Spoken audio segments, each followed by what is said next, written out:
नमस्कार, मी डॉक्टर मच्छिंद्र बांगर. महाराष्ट्रातील आणि देशातील हवामान परिस्थिती संदर्भात ताजा अंदाज देणार आहे. हवामान बदलत आहे.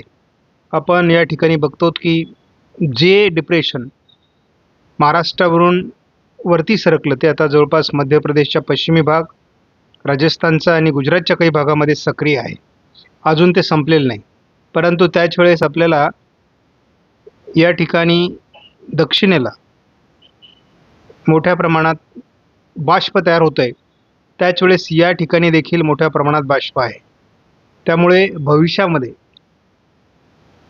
जे खंड अपेक्षित आहेत त्या खंडावर परिणाम होतो का हे देखील आपल्याला बघावं लागणार आहे. शिवाय दक्षिण भारताच्या या सर्व भागामध्ये देखील पावसाळी वातावरण तयार झालं आहे.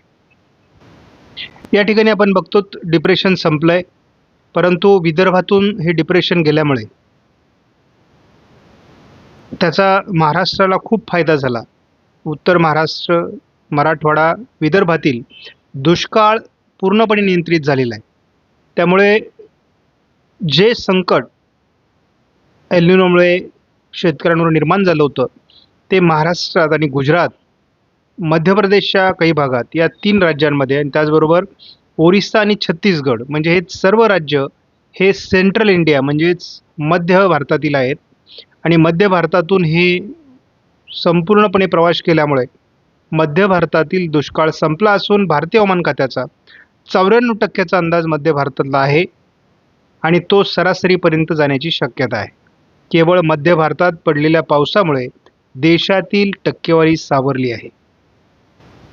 आपला अंदाज एक पारदर्शक अंदाज आहे. जे आहे ते तुमच्या समोर आहे. आपण कालही बघितलं, हिंगोली,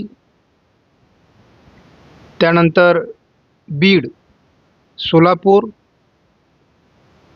सिंधुदुर्ग आणि नंदुरबार हे जिल्हे म्हणजे 5 जिल्हे आपल्याला आता दुष्काळी दिसत आहेत. परंतु त्यापाठोपाठ जालना हा एक असा जिल्हा आहे जिथे 17% घट आहे आणि ही कोणत्याही क्षणी 2 ते 3 दिवसामध्ये 20% पुढे जाईल आणि पर्यायाने हा जिल्हा देखील आपल्याला दुष्काळी दिसणार आहे. दुसरी महत्त्वाची बाब म्हणजे जसं दुष्काळी जिल्ह्यांमध्ये भर पडण्याची शक्यता आहे तसंच अतिवृष्टीच्या जिल्ह्यांमध्येही भर पडली आहे. जसं आपण काल बघितलं, पुणे, नाशिक, पालघर, मुंबई, जळगाव, छत्रपती संभाजीनगर आणि बुलढाणा म्हणजे जवळपास अशा पद्धतीने 7 जिल्हे हे अतिपावसाचे ठरलेले आहे. त्यामुळे ज्याला एल निनो म्हणतात बा, प्रत्येकाला काय प्रश्न पडलाय, एवढा पाऊस झाला म्हणजे एल निनो नाही आहे. एल निनोचा अर्थ पहिला समजून घ्या. एल निनो म्हणजे एका भागात अतिवृष्टी आणि दुसऱ्या भागात पावसाची कमतरता, यालाच एल निनो म्हणतात. जवळपास जून कोरडा गेला, जुलै देखील विदर्भ मराठवाड्यासाठी कोरडाच होता. आता कुठे 4 दिवसात पाऊस झाल्यानंतर एल निनो गेला असं म्हणणं बरोबर नाही. याचं कारण असं आहे की अजून आपल्याला 2 महिने जायचे आहेत आणि हे दोन्ही महिने कमी पावसाचे आहेत. यामध्ये महाराष्ट्राची परिस्थिती बदलली याचा अर्थ देशातील परिस्थिती बदललेली नाही आहे. एकदा टक्केवारीकडे लक्ष देऊयात. मध्य महाराष्ट्रामध्ये 126% पावसाची नोंद झाली आहे. कोकणात 102%, मराठवाड्यामध्ये 8%ची घट, तर विदर्भामध्ये 1%ची घट. एकूण पाऊसमान महाराष्ट्रामध्ये 109% आहे. परंतु लक्षात घ्या, हे 109% आता जो पावसाचा खंड सुरू झाला आहे ना, यामध्ये 100च्या खाली जाणार आहे. त्यामुळे हे थोड्या दिवसापुरतं असणारी ही आकडेवारी आहे. आणि महाराष्ट्रामध्ये सर्वदूर जरी आपल्याला आता हिरवा कलर दिसत असला, सरासरीच्या जवळपास पाऊस आला असं वाटत असलं, तरी त्याच्यामध्ये खूप विषमता आहे. काही तालुक्यांमध्ये पाऊस कमी झाला आहे, काही तालुक्यांमध्ये जास्त झाला आहे. तर ही जी विषमता आहे हेच एल निनोचा प्रभाव आहे. आपण या ठिकाणी बघतो की आपण जर देशाची परिस्थिती बघितली तर 12% घट आहे, म्हणजेच 88% पावसाची परिस्थिती आहे देशामध्ये. त्यामध्येही आपण आपण बघतो 12% घट देशामध्ये, 88% पाऊस देशात पडलाय. त्यामध्येही ओरिसा, महाराष्ट्र आणि पूर्व गुजरात या भागामध्ये पावसाचं प्रमाण वाढल्यामुळे देशातील आकडेवारी सुधारली आहे. अन्यथा या ठिकाणीही 4 ते 5% घट आपल्याला अजून जास्त दिसली असती. याचाच अर्थ असा आहे की मध्य भारतावरून गेलेलं एक डीप डिप्रेशन ज्याने या ठिकाणची परिस्थिती बदलवली आहे.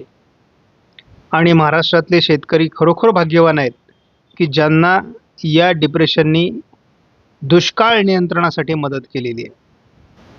काल 31 तारखेला महाराष्ट्राच्या बहुतांश भागात, मध्य प्रदेश आणि गुजरातच्या महत्त्वाच्या भागामध्ये जास्त पाऊस झालेला आहे. आणि साधारण गेल्या 24 तासाची देशातील स्थिती आपण जर बघितली तर आपल्या लक्षात येईल की जो आपण देशाचं चित्र जर बघितलं तर आपल्याला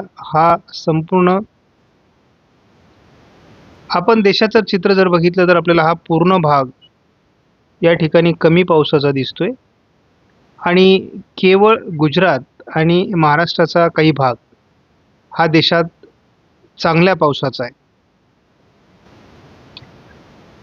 जे डिप्रेशन आता शेवटच्या टप्प्यामध्ये आज होतं त्याचा आता जवळपास शेवट झालेला आहे आणि या ठिकाणी त्याचा प्रभाव आज आणि काल जास्त राहिला. महाराष्ट्रात देखील गेल्या 24 तासात पाऊस झालेला आहे, परंतु मराठवाड्याच्या दक्षिणी भाग आणि पश्चिम महाराष्ट्र, मध्य महाराष्ट्रात याचं प्रमाण कमी होतं. विदर्भात तुरळक पाऊस झालेला आहे. उत्तर महाराष्ट्रात मात्र कालही गेल्या 24 तासात अतिवृष्टी होती. कोकणातही हलक्या मध्यम स्वरूपाचा पाऊस झालेला आहे.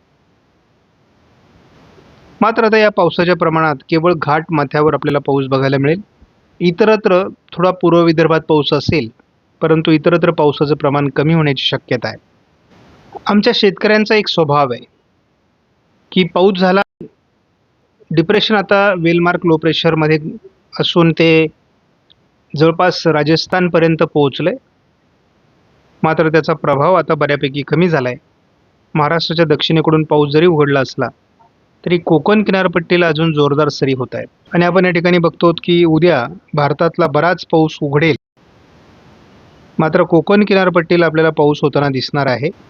4 तारखेला बंगालच्या उपसागरात काहीतरी हालचाली होण्याची शक्यता JFS मॉडेलने व्यक्त केली आहे आणि या सिस्टम संदर्भात काही हालचाली होतात का यावर आपण लक्ष ठेवून आहोत.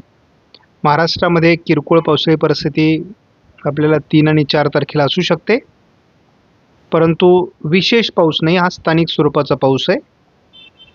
काही ठिकाणी तो चांगला देखील मोठ्या थेंबाचा पाऊस असेल.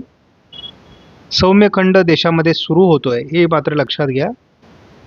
महाराष्ट्रात खंड सुरू होतो याचा अर्थ पाऊस पडणार नाही असा नाही बरं का. महाराष्ट्रात स्थानिक पाऊस आहे. पहिली गोष्ट लक्षात घ्या, श्रावण महिना हा 13 ऑगस्टपासून सुरू होणार आहे. तोपर्यंत आपल्याला किरकोळ पावसाळी परिस्थिती राहील असं गृहीत धरून चला.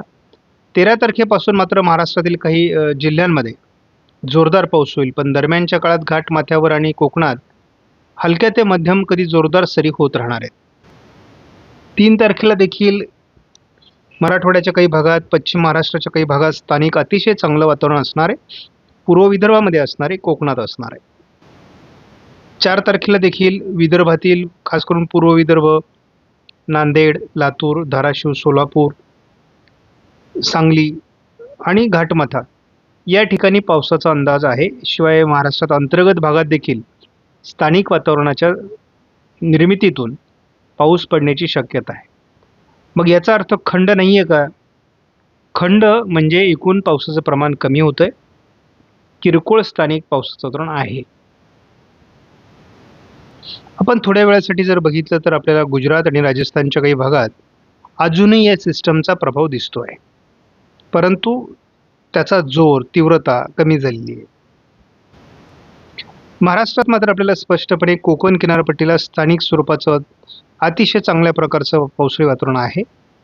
उर्वरित महाराष्ट्रात किरकोळ ठिकठिकाणी पावसाळी वातावरण तयार होईल, परंतु आपल्याला उद्या दिसतंय की बहुतांश ठिकाणी पाऊस उघडलेला आपल्याला बघायला मिळेल. किरकोळ दुपारी काही ठिकाणी स्थानिक पावसाचं वातावरण तयार होईल काही ठिकाणी मेघगर्जनेसह पाऊससुद्धा होऊ शकतो. विशेष करून आपण बुलढाणा जिल्हा आहे किंवा लातूर आणि परभणीच्या दरम्यान आपल्याला काही वातावरण आहे. सोलापूर जिल्ह्यात काही वातावरण आहे. इकडे चंद्रपूर जिल्ह्यामध्ये काही वातावरण आहे. अकोला, अमरावतीमध्ये पावसाळी वातावरण आहे. तर असं वातावरण तयार होईल, परंतु हा फार मोठा पाऊस नाही आहे, कुठली सिस्टम नाही आहे, स्थानिक वातावरण आहे. त्यानंतर आपण बघतो की 3 तारखेला महाराष्ट्रामध्ये अतिशय छान पाऊस होणार आहे. यामध्ये अगदी संपूर्ण मराठवाडा, पश्चिम महाराष्ट्र, मध्य महाराष्ट्रात, कोकणात देखील पाऊस आहे. तर हा पावसाळी दिवस आहे. म्हणजे आपल्याला याला चांगल्या प्रकारचा पाऊस नोंदला जाऊ शकतो महाराष्ट्रामध्ये आणि रात्री उशिरापर्यंत ते वातावरण असेल. 4 तारखेला मात्र आपल्याला वातावरणात बदल दिसतो आणि तो बदल म्हणजे केवळ पश्चिम महाराष्ट्रात पाऊस असेल, इतरत्र पावसाचं प्रमाण कमी होईल. त्यामुळे साधारणपणे 3 दिवसामधल्या घडामोडी लक्षात घ्या. पावसाचं प्रमाण कमी झालंय, मोठी कुठलीही सिस्टम नाही. मान्सून आस किंवा मान्सूनचं ट्रफ ही आता हिमालयाला पोहोचलेली आहे आणि अशा परिस्थितीत आपल्याला खूप मोठे पाऊस जरी एखादी डिप्रेशनची सिस्टम गेली असली, तर ऑगस्टमध्ये मोठे पाऊस लगेच होत नाहीत. पश्चिमी शाखा देखील आता थोडी कमजोर आहे.